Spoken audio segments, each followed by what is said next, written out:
Hi, welcome. I'm Anna Miller, Director of Marketing with the Online Learning Initiative, and thanks so much for joining us as we demo the Hub at Penn project. We have Peter DeCherney here joining us to talk more about the project itself, Armand Tabakawala, who's here to demo the Penn Clubs project that we used to build the Hub at Penn project, and Selena Nee to give a technical demo of Hub at Penn. So with that, I will turn it over to Peter DeCherney. Thank you, Anna. And thanks everyone for your interest in the project. As you know, Penn has so many resources devoted to helping students succeed, both in the classroom and outside of it. Students often don't know these offices exist, however, and sometimes it can be hard to find the right resource, especially because many of them become important only in moments of crisis. So for some time, the Online Learning Initiative has wanted to create a way for online students to better navigate Penn's support system. So we were excited when the senior administration asked us to create a new online system for the entire university as we moved to remote learning last spring. The result is Hub at Penn. And although Hub at Penn has been created to meet the needs of remote students, it will clearly be valuable to both online and on-campus students long after we return to campus. Hub at Penn is very simply a system to help students find and connect to resources at Penn. These range from financial wellness to academic support to healthcare to career and fellowship advice and much more. Right now, it's a finding aid with filterable resources. And it'll be rolled out prior to the start of the spring 2021 semester. We expect its functionality, though, to keep growing and expanding, and we want to keep including new resources from around Penn. The project has been a really great collaboration between NSOAI, the VPUL, and the Online Learning Initiative. There are really too many people to thank here. Hopefully they'll be thanked somewhere on the site. But I do want to mention that Hub at Penn was built by students. By Penn Labs, which is a student club. They've just been incredibly professional and their work is really beautiful, as I'm sure you'll see.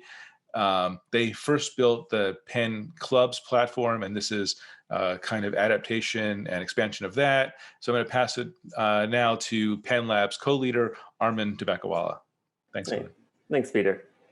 So I'd like to give a quick demo of what Penn Clubs is and some of the usage numbers we've seen to give a bit of context as to how Hub at Penn grew. Penn Clubs was originally started about 1.5 years ago. And at its core, it's just a directory of all of the clubs at Penn because similar to the issue that Hub at Penn is solving, there just wasn't a very good way to find the different clubs on campus and be able to find any kind of group that you were interested in learning more about. So Penn Clubs was kind of developed to solve that issue. And it recently became even more important as we went fully virtual in the fall semester. We ended up hosting a virtual SAC fair to replace the regular in-person SAC fair that's on Locust, because as you are aware, we couldn't have such an event online. And this event actually ended up being a huge success. We had over 500 different events on the platform over those 3 days. And from those events, we had over 3,800 students log in. And that's a really large number if you take into consideration that the freshman class is only 2,500 people. So that means not only was pretty much the entire freshman class involved, but also a very good portion of juniors, seniors, and sophomores that either wanted to also look at more clubs, or they were club officers that wanted to improve their own club pages and help find new freshmen to join their clubs. And again, over the course of these 3 days, we had over 100,000 unique page views. And I think this is really a testament to just how well Penn Clubs was able to connect different people to the clubs that they were interested in. And these numbers show that it's dramatically easier to find a club that you're interested online rather than walking up and down Locust and hoping that you just so happen to find something you're interested in. And one of the main parts about Penn Clubs that we think is interesting is not only is it a place to find clubs during the SAC fair, but we also want it to be an ongoing platform for continued engagement. And to do that, we have 2 different features that aid in it. One is Bookmarks, where a student can bookmark a club if they're interested in it, and then view all the clubs that they've bookmarked and see if there may be events that they're interested and want to go to. And the other one is subscriptions, where if a student subscribes to a club, then that club will actually receive their email address and be able to add them to their listserv. And it's a way to pretty painlessly add yourself to a club's listserv and immediately become aware of all of the events that a club is going to do.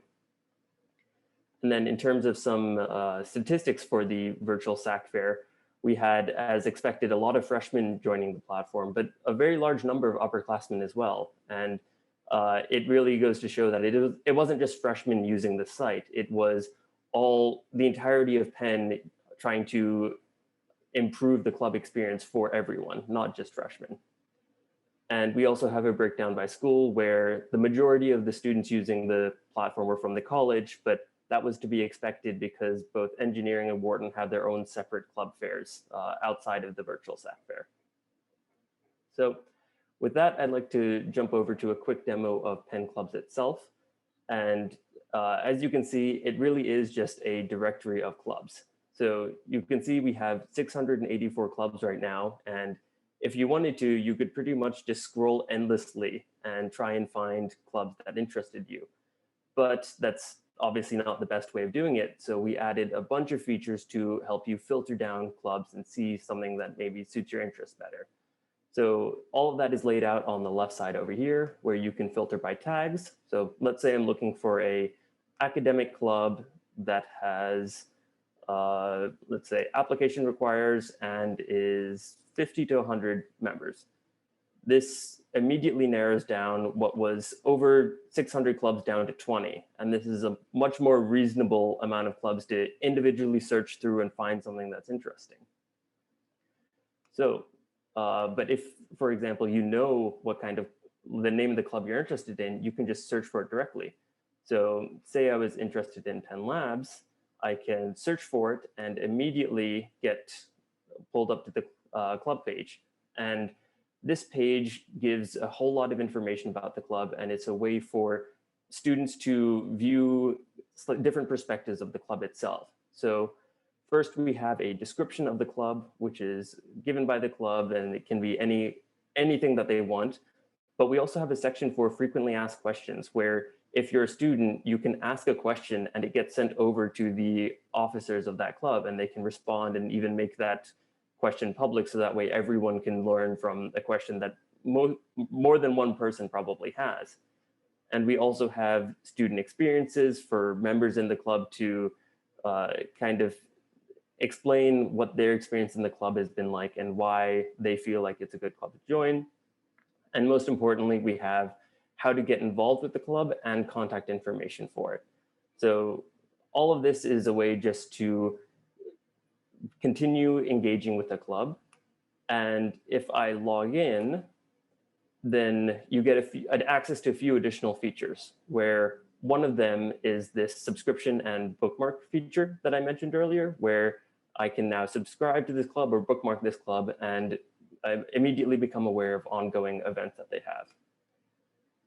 And then if you're a club officer or for Hub at Penn, a resource owner, then we provide additional statistics and analytics to show you who is visiting your resource. So for example, we have over here page visits, favorites, and subscriptions by time. And we also have a pie chart that shows the demographics of the people that are visiting your club. And then the last thing that I'd like to talk about is the events page on Penn Clubs.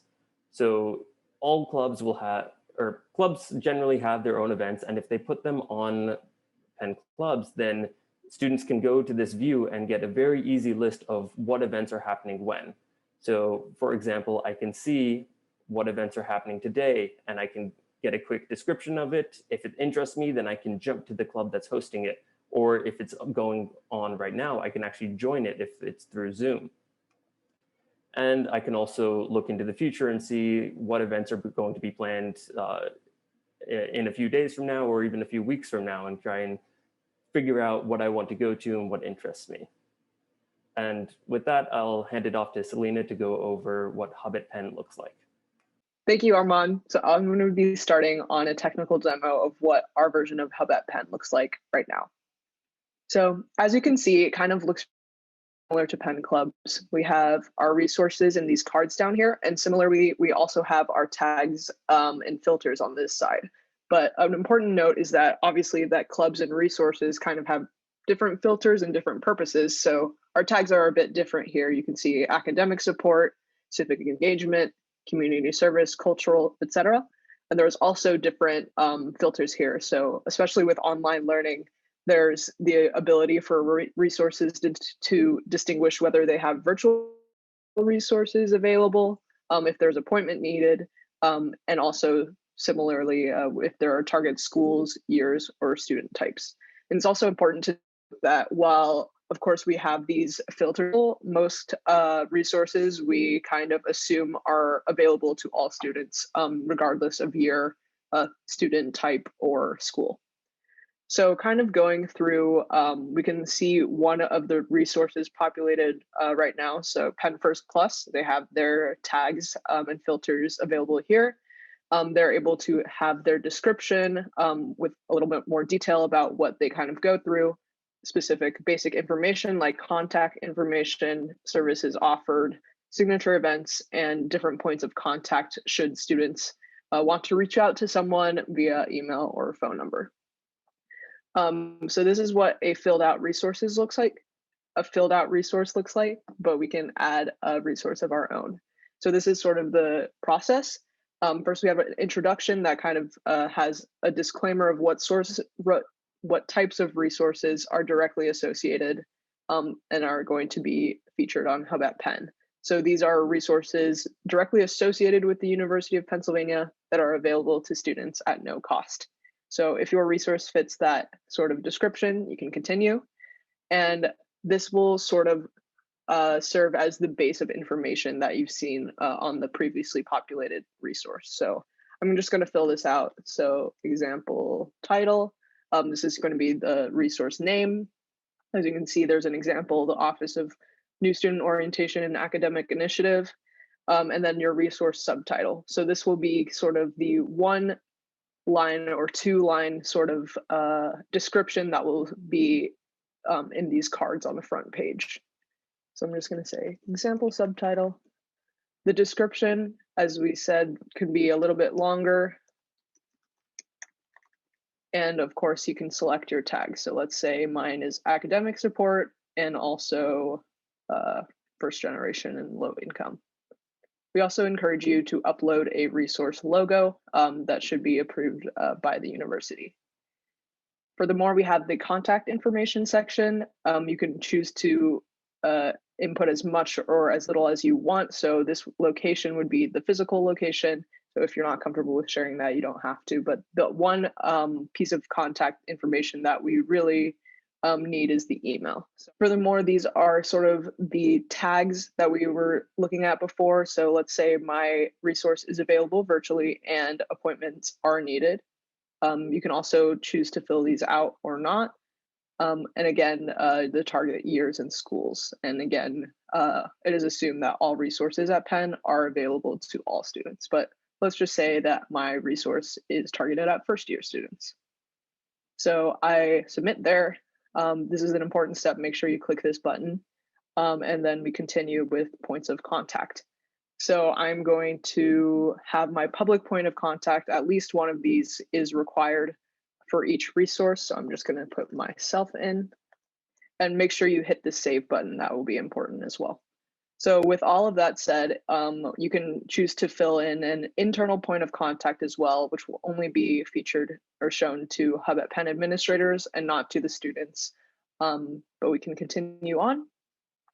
So as a resource, you can feel free to add a student experience, which is just a short testimonial about a couple sentences or a paragraph for students to, show what their experience like with your resources. And that's like a nice kind of story for students to read as they're going through different resources, trying to see what is relevant to them.